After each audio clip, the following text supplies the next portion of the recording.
ชอบโม้ยบ่นั่นนะชอบโม้ยบ่ท้องนะตรงนี้แหละ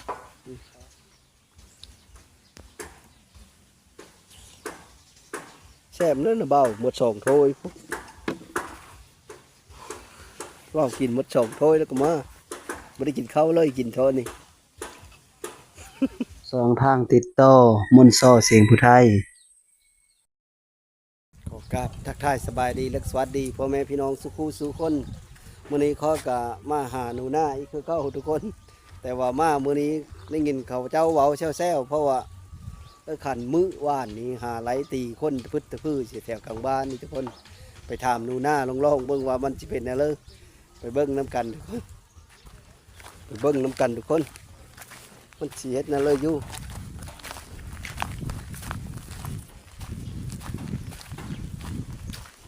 กินข้าวแล้วนะยังอะไรนึ่งแล้วบอกข้าวว่านนี่นะบ่สุกเอามันเป็นแล้วจะมีสุกข้าวเป๊ะนี่ระเบ้าข้าวเป๊ะมาเถอะเอาถ้วยมาตักเอาเด้อ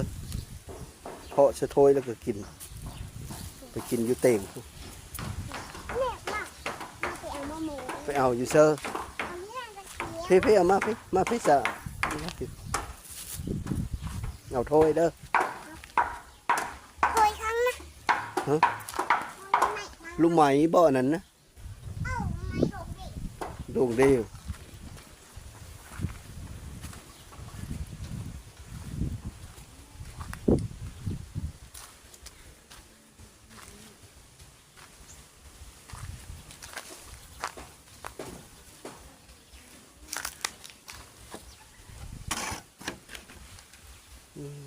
เขาบ่มีเลย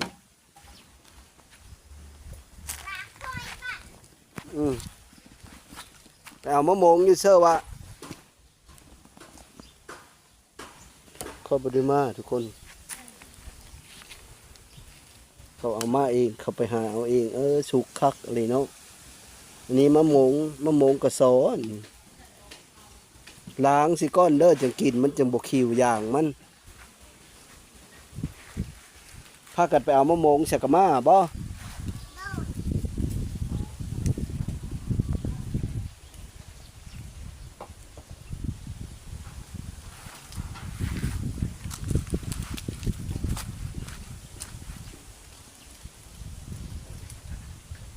เป็นเลิกขันกินแล้วบอกเข้านะ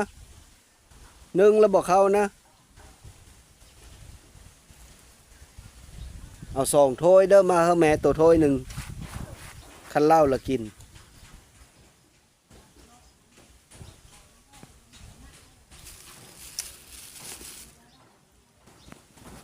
นี่แหละทุกคนเขาเป๊ะทุกคนเขาเอามาเฮอกันดิลูกสาวค่อยต้มเขาเป๊ะค่อยละเอามาเฮอหนูหน้าน้ำ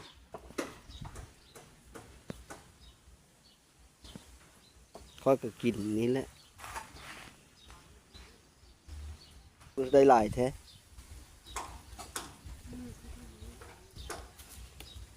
นึ่งแล้วบอกเขานะเป็นเพิ่มมีมานะมาแล้วบ่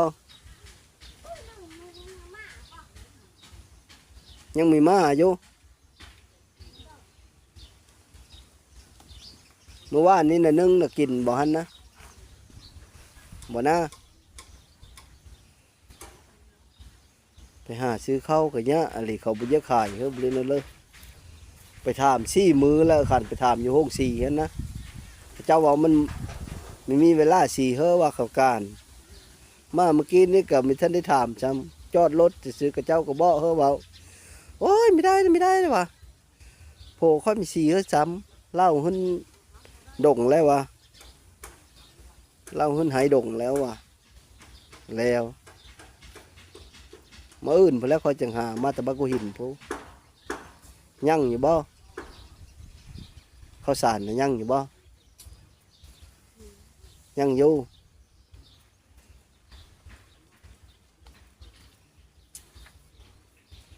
พี่แล้วปัดใส่ชั้นแถวมือนี้นะซ้ำตลกซื้อ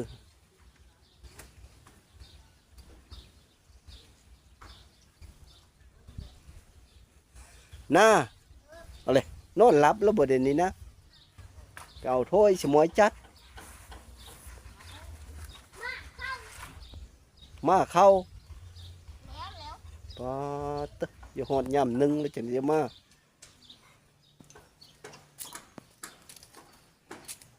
เซ็ตแต่ก้อนนานะเอ็ดเพราะจะมีแต่ขี้ตานะเซ็ตเอาเสื้อนะเซ็ต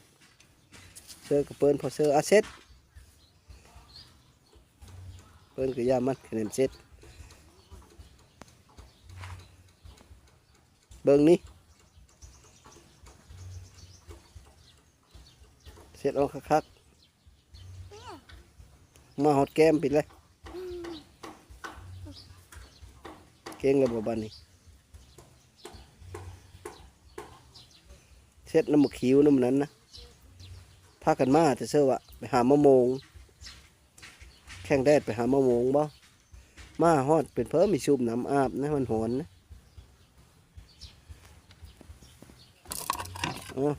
ก็แต่หลางแล้วบ่นี้นะคือมีแต่ขี้ดินแต่ซะนะขี้ดินได้นี่นะได้ไปล้างห้องน้ำพู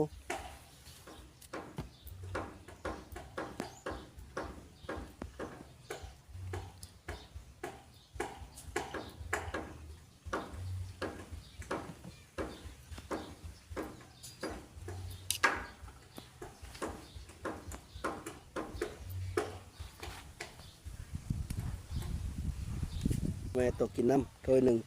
ตัวถ้วยหนึ่งเอาพากันกินบ้านนี้ตัวนี้ก่อนน้าเบ้าเมื่ออีกระป๋องมันกินน้าเบ้ากินแล้วก็มาแซ่บบ่ฮะชิมมึงดูต้มข้าวเป๊ะ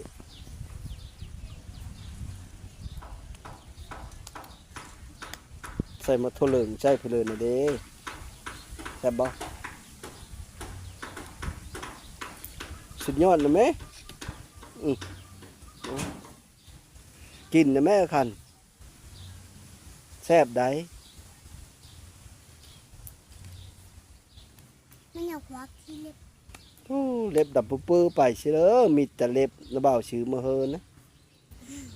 น้าเบ้าเราตัดชั้นคักแต่นะเล็บก็ดิ ก็เฮ้ยแม่น่ะมันเอาไว้อยู่ถูกมันทำให้ไว้อยู่ถูก ทำให้เพิ่มมีเมนแนวค่ำจึงทำให้เน็บแต่เล็บจะซื้อค่ำจะใครหรือเปล่า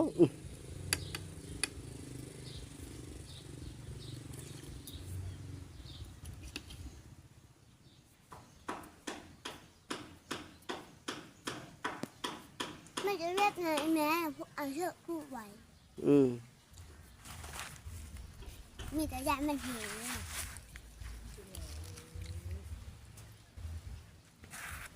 วบ้ามานะได้ยินเขาเว้าเชี่ยวๆนำหมดทางนะแม่ต้องอาละวาดบ่ว่านนี่นะแล้วขันเฮ็ดเพื่อแล้วก็เขาไปหาไหลค้นแกล้งเสเขาตะพื้นตะพื้นเขาจับเด้อขาดเลยเพราะนี่เขาเว้าเชี่ยวๆแต่กลางบ้านเว้าเชี่ยวๆว่าเจ้าอาละวาดว่านนี่คือว่าตอนค่อยมากคือสมอยอยู่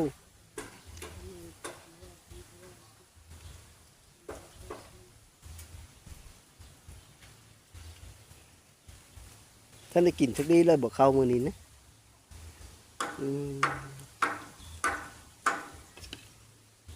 อันเข้าตัวโตมาว่านนี้นะบ้าเมื่อละนึ่งบอกนึ่งละกินขึ้นนี้อันเซตเอาได้อันเอาเซอร์นะเซตนะขี้ไข่ข้อนะเป็นเส้นอยู่นะอย่าบายกี่เด็ดเอาเซอร์นะเซตซะก่อน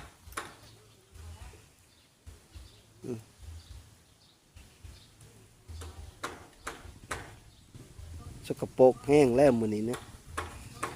มาแต่แข้งแรกมีอ้ามนำ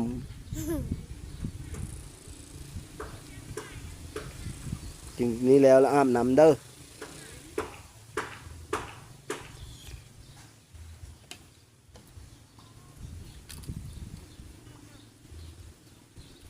ตัวนี้นะมืดได้เมื่อละกะเมื่อบ่เมื่อกินเมื่อแล้วแหละมาลายอยู่บ่เขานะเมื่อเท่านั้นบ่เขานะ คือมีมาหลายๆรถก็ดีกว่ามีสมมุติโตหิวกะขี้คร้านแห้งกะกินข้าวเย็นหั่นแหละขี้คร้านนึงก็ดิ มาอะไรมันก็นึ่งชุบเลย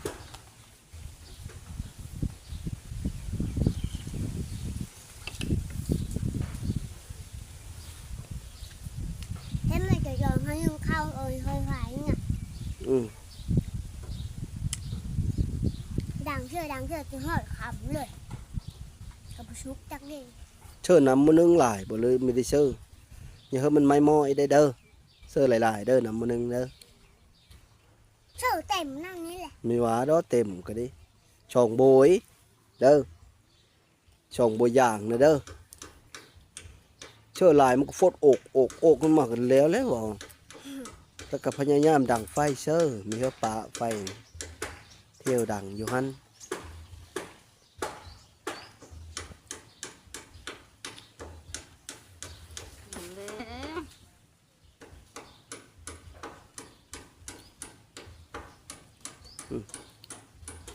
มาให้กินตัวนะเขาเฮ็ดเฮิรนไม้หักทับนี่ยังมีแล้วเนาะผมมาขามหักทับจ้องมีแพรตัวร้อนตึมเชื่อเสาเฮิรนหมุนอีเนาะ ไม่เห็นอยู่เราเดินกลัวม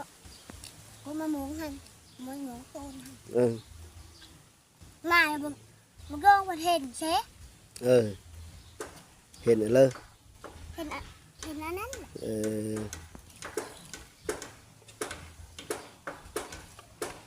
มาเห็นแล้วแม่เอ้ยแม่ของผมแม่ อืม แล้วมาเบิก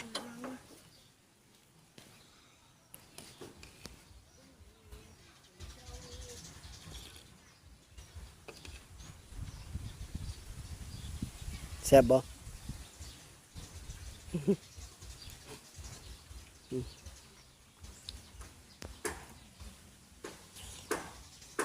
แซ่บนั่นนะเบาหมด2ถ้วยพุว่ากินหมด2ถ้วยแล้วก็มาไม่ได้กินข้าวเลยกินเท่านี้ ไม่ระบาดเลยค่ะ กินคือกันแหละเขาจะกินผู้ละถ้วยนะบ้าหมดสอง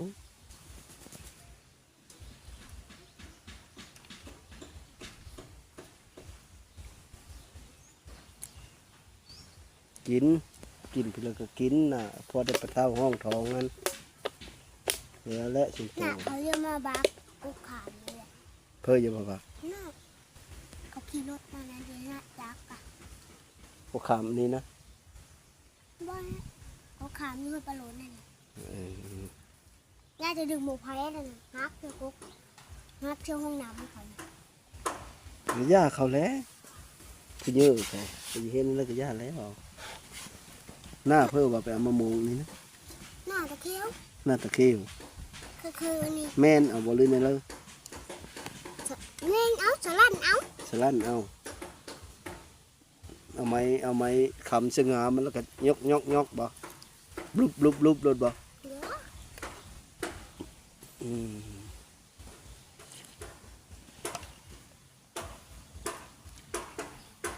กิซิมึงโดหันเอาขันแซ่บได้เห็นแล้วจึงได้เข้าเขาโตนี่วะไปถามหาโทรบ้านแล้วมีผู้ขายมีเท่าเขาหันเขาเนาะเขาการเขาบ่สีเฮ้อ เขากาดเดี๋ยว แล้วเขาโผล่เล่าหึ้นหายดงแล้ววะก็เลยบ่ได้สีน้าบ้าวจะมีอยู่เขาอยู่เฮิน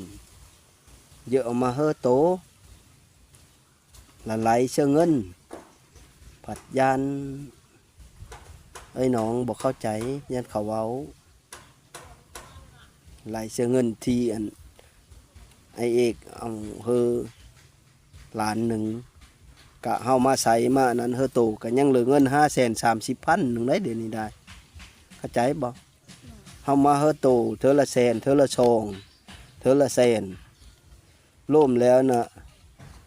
หมด400,000ปลายแล้วล่ะว่ามื้อนั้นเฮาโลมเฮอโตฟังนะ ทำมาเฮอโตทำอิฐก็100,000เนาะมือที่สองนะก็มาซื้อกินเฮอโตนะก็100,000แล้วก็เฮอโตนะก็100,000เป็น300,000แล้วก็มาตัดผมเฮอโตนะ30,000แล้วก็มาซื้อน้ำปั้นเฮอโตนะก็30,000เป็น60,000เป็น360,000แล้วก็มาเฮอโตว่านนี้100,000ก็เป็น460,000 460,000แล้วก็ซื้อปิ้งไก่มาเฮอโต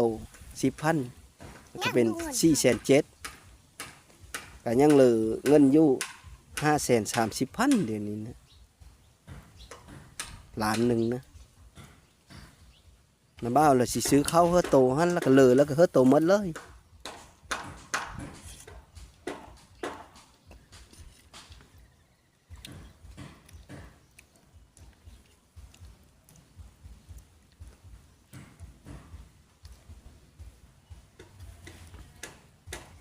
ท้องจะแตกเลย ฮะกินมันหมดกินเพื่อจังจะตองจะแตะนะคือมันท่านได้กินไปเลยข้าวก็มันท่านได้กินเพื่อซะ มันมากกะทิ แม่นบ่กินข้าวกระแดงนะเกินแต่แม่น น่ะน่ะเนื้อกินอย่างเจ้ามันเผ็ด อือ ได้แล้วมันมีจุ่มแล้ว อืม ว่านี่นะว่าแล้วว่าเอาขบุนมาให้น่ะอายนั่นอายน่ะจะได้โอเคมถ้าก็ไปซื้อเลยกะเยอะไปเลยก็เยอะเลยค่ะ อืมเอาไปเลยว่าเอาข้าวปุ้นตอนเลอ เอาตอนนะบ่าวมาตอนนั้นเด็ก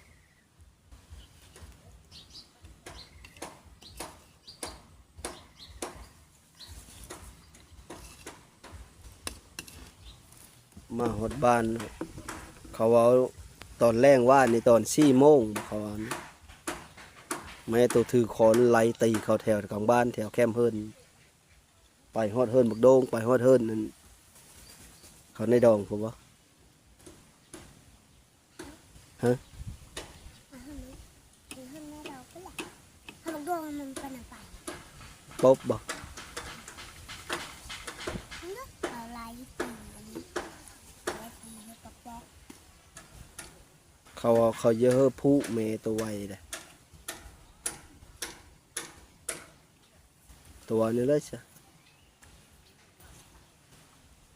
เขาเว้ากันอยู่หันเซลๆนะเขาเว้ากันเนาะเขาเยอะผู้เมตัวบ้านนี้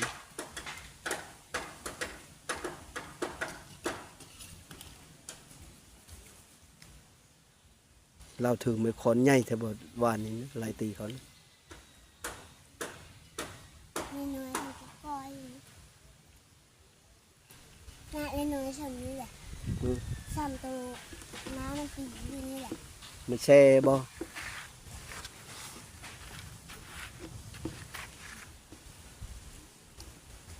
พายเล็กก้อนทีนี้แตกปุกปักปัง เล่าหน่อยบ่ หันหายจ้าอยู่จะหัน เอ็นเลยว่ะตัวละให้บ่ตัวละวันนี่ละ แม่ละให้นี่ ให้แล้วไปหาตีเขาท่านบ่ไม่ได้ตีจะคนแล้วเนาะ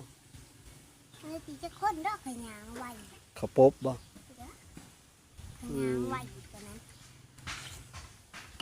มีแต่ผู้เยาว์เว้าเขานะเบ้าฟังเซลๆมื้อนี้หันนะเบ้าบ่ได้ท่ายเอาเขาจะเพ้อหลายๆคนนั่นแหละเซลๆเว้าเขานะเบ้าฟัง น้ำหวานมันก็หวานมันหวานนี่หวานนี่ก็แบ่งเชื่อคนในโลกให้ อืม ป้าอืมมีเขาแม่เขาอีกคือนี่ก็อีกคือนี่เซ่ อืม ฟาดโหล้างไหมไว้ อืมเขาจะตีขึ้นแล้วป๊บบ่ทำอิฐแล้วเพิ่นไล่เขามาแล้วเขาถือค้อนขึ้นที่บ้านนี้บ่ ถือไม้ช่ำนี้แหละเงาๆนี่แหละ เออเพื่อถือนะ เด็กเขาผู้นั้นเอง อืมครบเนาะ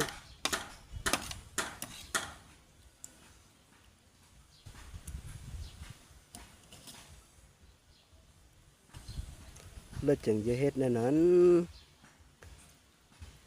ตัวกระบอกน้ำกระบอกได้บ่ ได้ยามาตี เออ อันไอ้ตายนี่เว่านั่นมันก็ไอ้ขื่นเลย เออ ไอ้ขื่นก็ยันให้ยันโอยเลย คันอ้ายตัวอยู่และอ้ายตัวเบาะและอยู่บ่อืม นี่เนี่ย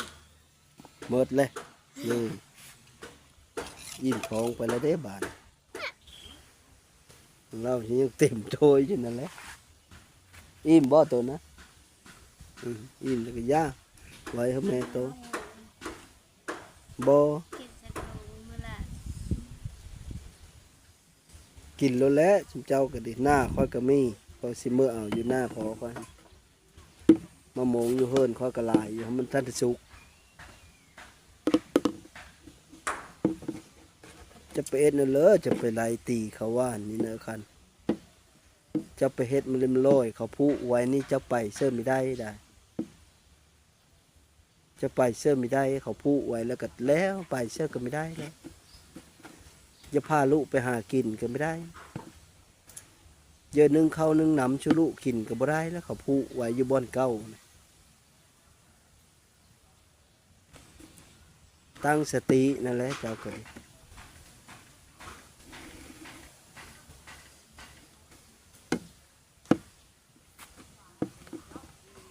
มีลูกตั้ง7-8 คน6-7 คนก็มีผู้ได้เพิ่งผ้าอาศัย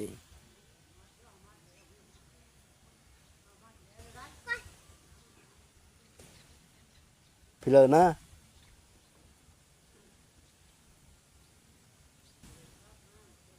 ได้ลูกได้หลายกว่าหมู่พวกเขาได้ลูกน้อยก็ยังได้กินเหือกกินแห้งวาสนาเจ้าบุญเจ้าบ่มีบาปกรรมเจ้ากันเดี๋ยว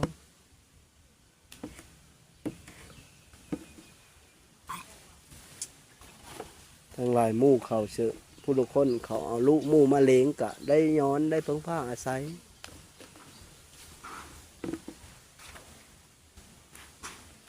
มาเสีย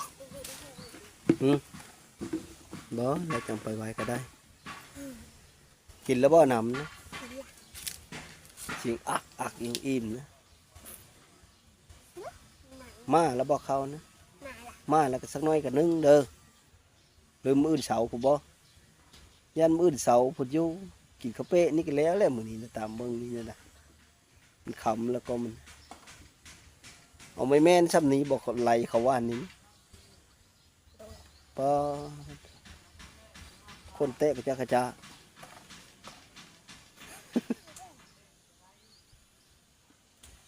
ขั้นตูพ่อปบก็ปบยามเมตัวหุ่นเด้อยันถือลุหลงเราเด้อ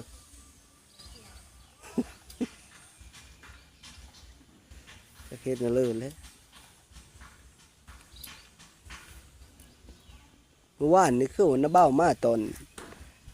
น้าเบ้ามาคือสมิทสมอยอยู่มีแต่หลายผู้เดียวพอรับพอดี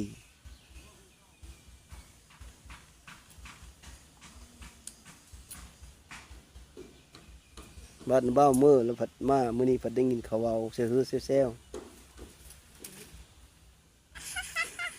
โอ้แห้งยานเปินแห้งเต็กโซหวดผู้เจ้าเนาะ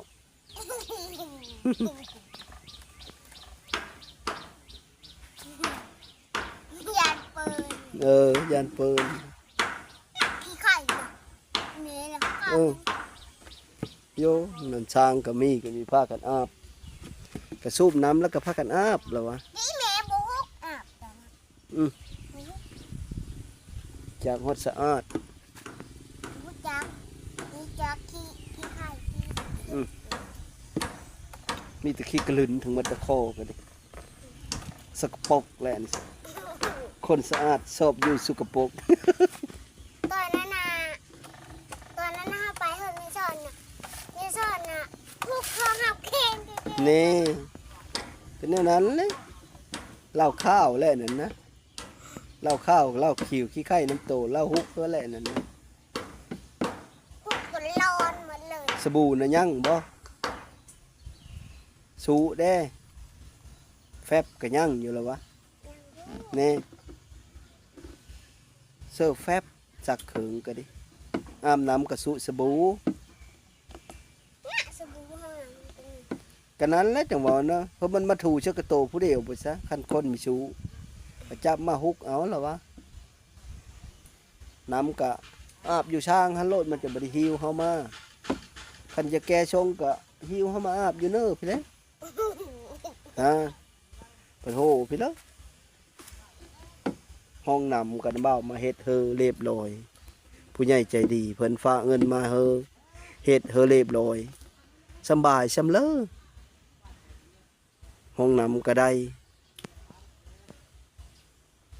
น่ะลังกะสีนี่เอาลังสีเก่า ก็ไม่ได้เก้าแล้วไม่ทันได้มุ่งผลจากเธอ โอ้ยลังกะสีนี่2 มื้อละเลยหมุ่งเลย ชงมือไม่ใช่19 เดิน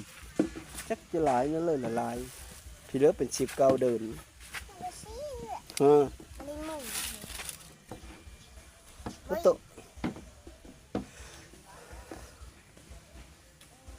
เบาะเขาว่านนี้นะเว้ามื้อนี้นะบ่าวสิมาเอา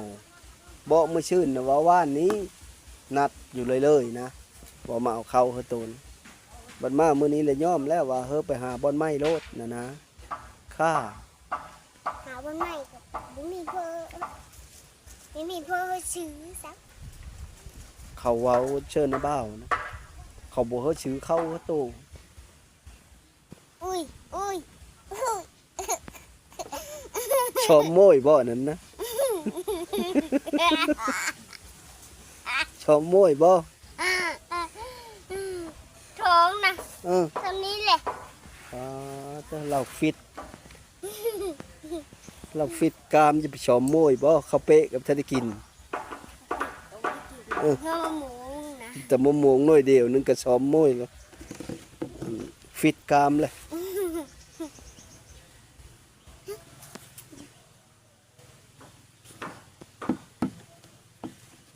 จะขายได้ไหมทำนี้มีโทรศัพท์ที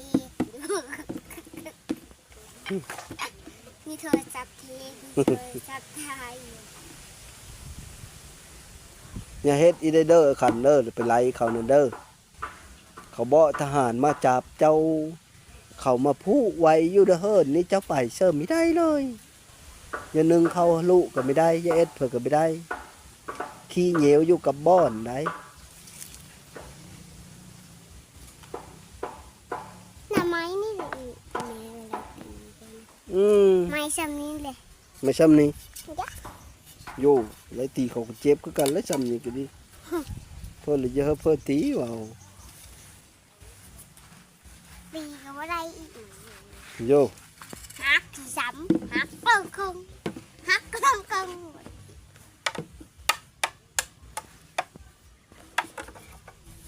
อืม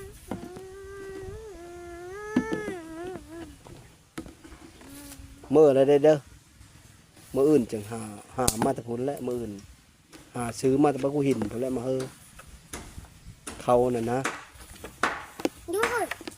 ไออยู่บ้านคนอื่นคนก็ไม่ได้เอามาซุกมันเลือดเข้าแล้ว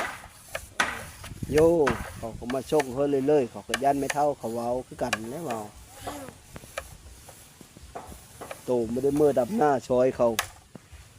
ถ้าเธอเขาเอาเข้าเที่ยวมาเฮอกิน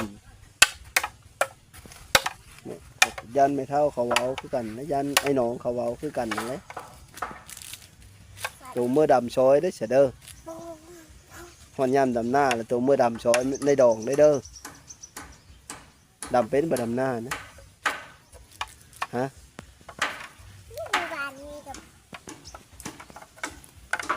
ดำเป็นบ่ดำหน้านะคัน โอ้โห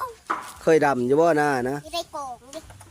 ดำหน้าปีนี้แล้วเมื่อดำซอยในดองเด้อเฮอเท้าป่านเอาเข้ามาเฮอเจ้านั่นเฮอในดองเฮออันลูกเผอเจ้าเอาเข้ามาเฮอสุกินแล้วว่าเจ้าเมื่อดำหน้าซอยเขาแล้วว่า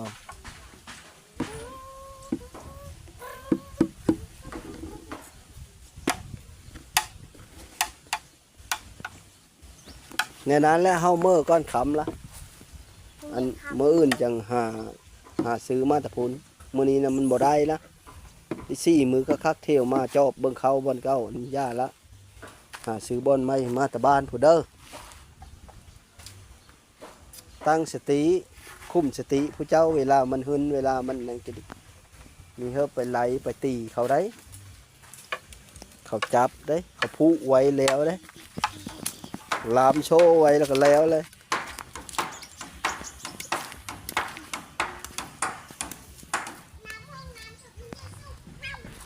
สูบน้ำจนมันอั้งแถวนี้ทุกคนจนมันอั้งจนมันเปะแถวนี้จน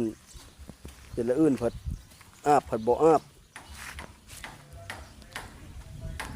ซ้ำบ่นำผัดอยู่ห้องน้ำก็ว่าบ่มีว่าหนูหน้าว่านะ